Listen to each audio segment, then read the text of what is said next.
Don't sit and tell me I'm pretty while you sip Jameson. Hello mes amours, welcome back to my channel. My name is Cindy and I make videos about everything that has to do with books, fashion and self-improvement. So if that's something you like to see or hear more of, please consider finishing this video and checking out my other ones. Thank you. I went thrifting a few weeks ago. Sadly today one of the book I ended up selling, it was Clockwork Angel.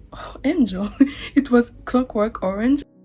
The first book I got is Paper Towns by John Green. I'm really trying to learn to actually research before starting those videos so I can actually say things that make sense. For my research today was simple. For all of those books, what did I do? I literally read the back. And from what I understand, this is a bit of like a romance. Of course, it's John Green. We would not expect less. I'm looking down because I literally just realized I have another John Green book. Maybe I should have spoken about them at the same time, but it's okay. So basically, it's this boy. He's in love with that girl. He never speaks to her. One evening, she comes to him, like she knocks at his windows. She's like, let's go on an adventure. They go together. The next morning, he turns up in school, but she does not. So it's like literally, I think the whole book is him trying to find her because she's left clues to her disappearance, like a trail of breadcrumbs for Q to follow. The premise sounds good. The next book is by John Green as well. It's The Fault in Our Stars. Really popular. I don't have anything to say, but I'm still gonna like kind of say what the book is about, you know, trying to do this thing right. It's literally about like two people and they're both sick. They're in the same hospital. It's kind of showing both of their lives throughout like their disease and how they keep on being there for one another, learning about one another. And I think from what I understood, like she really already had like a very gloomy view of the world and life and everything, which makes sense. Her disease is literally terminal. Like she's spending all of this time knowing how it's gonna end, and it's really like showing them together and how cute they are and knowing that it might end at any time, but no matter what, like they're literally like still there. And I really love the title of the book, like The Fault in Our Stars. It's so beautiful. Like it's not their fault. They've been brought up to the world like that and they still have to find a way to navigate through it, and it makes it really beautiful. The third book I got, not at the same time as the other books now that I think about it, but I still decided to include it because I haven't spoken about this book. I bought it with two other books. Genuinely cannot remember which one they were, but it ended up finding its way with this pile of books. I spoke about it in my last book haul video, not this book in particular, but how I used to not want to be associated with the whole feminism movement. That was years ago. And then a friend of mine, she introduced me to Chimamanda Ngozi Adichie. She made me read like that little book she has, which is called We Should All Be Feminist. Anyways, this book, I love it so much. I haven't read all essays in the book. I won't sit here and pretend I have. That friend of mine, she actually made me read an essay in the book, which I love so much. Let me try to find it. It's an essay by Jamila Jamil, who is an actor and activist. Literally kind of said we should be teaching our sons how to treat women. That's how it starts, rather than like wanting to teach grown adult men how to treat women. Let's start with our sons. Tell him to cry when he is sad. Tell him how important it is to talk about his feelings. Tell him it is better to be soft and strong rather than be hard and weak. Never let anyone tell him to stop being a girl when he is showing sensitivity.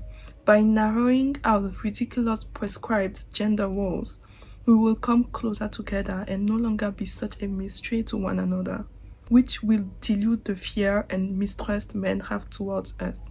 And by making him a more mentally stable and secure person, you will greatly lessen the likelihood of him being swayed by our insecure and pathetic patriarchy. If anyone has not checked this out, please do. I'm begging you to get this book. Okay, thank you. The next book is Moby Dick by Brandy. No, I always say Brandy. By Herman Melville. It's recounting how this man embarks on a boat, not knowing that the captain on the boat literally has an arch nemesis, which is a whale. Is a white whale, yeah, a famous white whale who is called Moby Dick. So literally I'm guessing the entirety of this book is us like discovering how the captain is gonna try by all means to kill the whale, which I don't know how to feel about it. I feel like the premise is really crazy because unless there's something very like obvious about the whale that says, okay, like when we see it, we know it's Moby Dick, or that's the only white whale in that entire region. I don't understand how this is gonna work, but that's why we read, right? To figure out what really happened, how did it happen, and why is a whale his nemesis? Captain. It's good that they said the ship's strange captain, Ahab. Ahab, you're strange. You're really strange. From what I understood, this is really about like a friendship. Oh my god, not a friendship. There's nothing friendship about this. It's more of like a girl. She's a painter and she gets back home to Toronto. She returns to Toronto and literally is confronted to a lot of memories, namely memories of a friend, a girl who used to be a friend, who's called Cordelia, and who literally seems to have haunted her for 40 years. She was once her best friend and tormentor, and she seems to have tormented her for more than 40 years. I love the cover, not necessarily the two little girls that are cute and all, but the way it's all green. I've been in a very green mood recently. I've been loving everything green. I cannot believe what intrigues me about the book the most is the cover. Shocking. This one is Overcoming Chronic Fatigue, and this one is The Power of Meaning by Emily Esfahani Smith. Okay, basically, let's talk about this first. I seem to like gravitate towards this particular like reading world type of books. I already have one in my library, which is about like building self-confidence. I don't know if I can find it.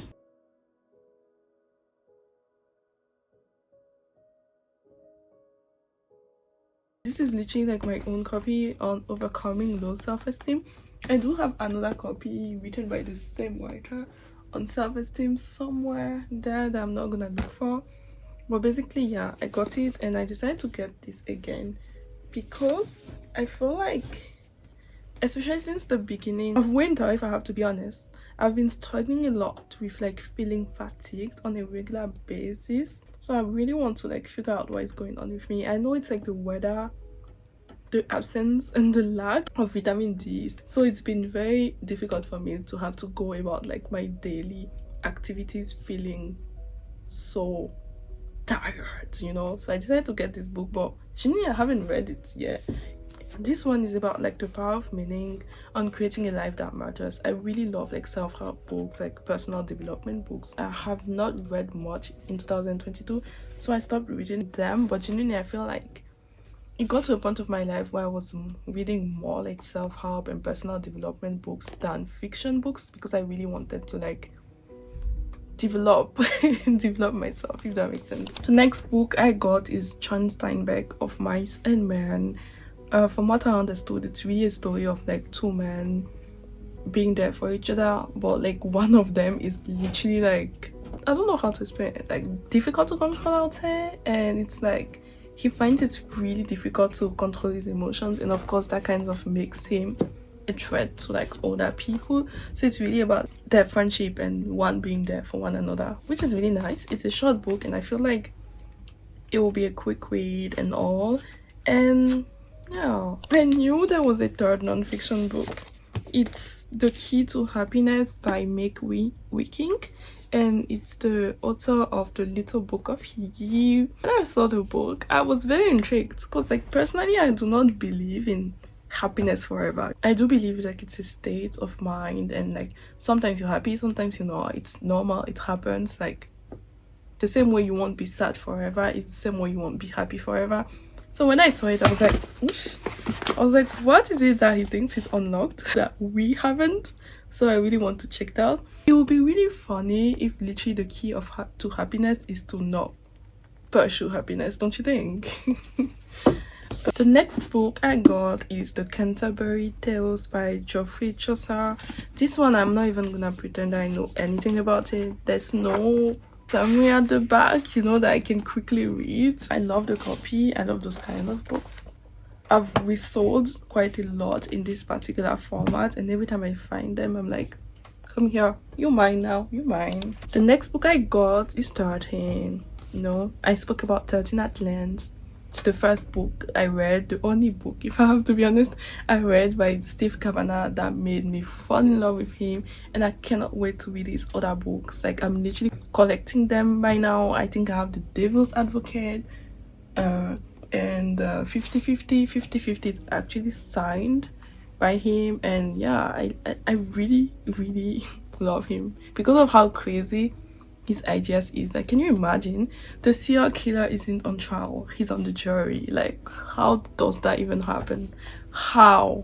Read the book and you will find out. The next book I got was The Hate You Give by N.G. Thomas. I've heard so much of this book, and I think everyone kind of knows what it's about by now. Maybe not everyone, I don't like generalizing, but basically it's like a girl, she witnessed how her best friend was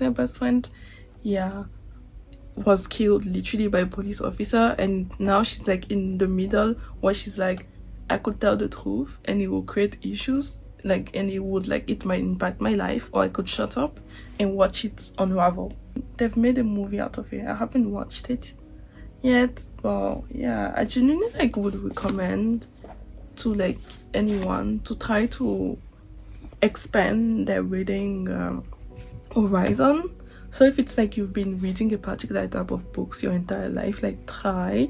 And that is something I really wanted to do in 2022 that sadly I didn't get around to doing, but definitely would be doing in 2023. If you're reading more Western books, maybe try reading Eastern books or African books, books by people of colors. Or if you're reading majoritarily books by men, start reading books by women. Little things like that would change the way you think. Or if you're reading more books by women, try reading books by men. If you're reading books on particular subject a lot, romance, try thrillers, or try literally those kind of little things. You're reading a lot of fantasy, try non-fiction, just to expand your literature horizon and your literature knowledge, if that makes sense.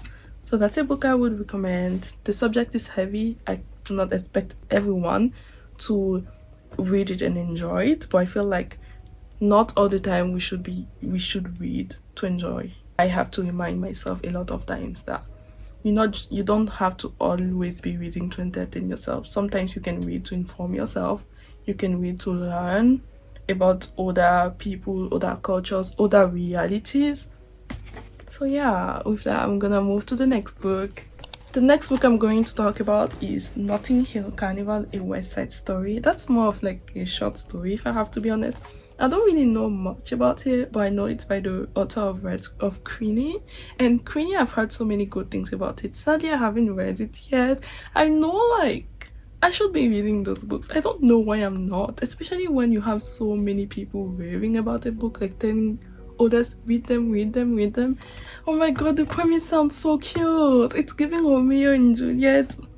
Not as tragic, but it sounds so cute. It's literally a girl, she's part of a gang, and one day she's like, you know what, I need to get out of this gang, I need to move on with my life. And on her way to a carnival, she meets this cute guy, and she's like, oh my god, he could be the one. Not only to discover that he's actually part of the rival gang to the gang she just left. So it's kind of finding herself in the middle. Will I ever escape this gang life? I like the premise, and since it's, oh my god, and the font is so big. It's a book you could literally finish in one sitting. Oh, it's so cute. Oh, it's literally so cute. Oh. The final book I'm going to talk about, literally I have so many things to say about it. Genuinely, it's not a book that you could read for entertainment. It's The 6 Wives of Henry VIII by Alison Ware. Oh my god, about this man, I have so many feelings. There's this show that recently came on, I would say, Netflix. By the time I finished watching it, I was so angry. I was not only angry at Henry VIII, I was also angry at the man. Just realizing how badly Not even just men, to be honest. Like, that's human behavior. You know, when you want something so badly, you're willing to like literally do everything it takes to get there. And it's so scary. Like, I'm not gonna say humans, I'm gonna say men, because I'm tired of men. It's just like sitting down and realizing how much he wanted her so badly that he was willing to separate from Catholic Church back in the day, which was like really, really hard to do.